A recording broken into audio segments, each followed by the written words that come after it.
हजुर सुकुम्बासी बोलाको कता जानुभएछ हो भाइ ध्यान कता देखेन असली सुकुम्बासी यता तपाईँहरूलाई अन्याय भइरहेछ यो बारे तपाईँहरू चाहिँ के भन्न चाहनुहुन्छ ए भाइ अब के भन्न बाँकी छ न भन्न बाँकी रह्यो न गर्न बाँकी रह्यो अब हामी जस्तो गरिबलाई उठीबासी लगाउने यो सरकारले मेरो घर मात्रै 5 तलाको घर ल्याम्मै छ अब 5 तलाको भाडा मात्रै महिनाको 1.5 लाख वर्षको 18 लाख मलाई त्यो सबै घाटा भयो हामी जस्तो सुकुम्बासीलाई वर्षको 18 लाख घाटा भइसकेपछि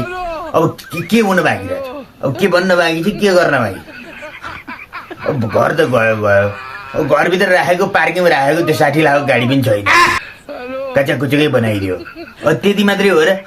अब यो 5 तोलाको सिँढी यो 1.5 तोलाको औँठी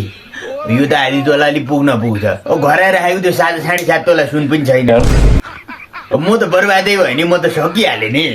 अब कसलाई गुहार्ने धन्न हर्क साङपजी हुनुहुन्छ हाम्रो बारेमा बोलिदिनु म ढुक्क छु फेरि फिर्ता गर्छ कि भन्ने आशा लागेको छ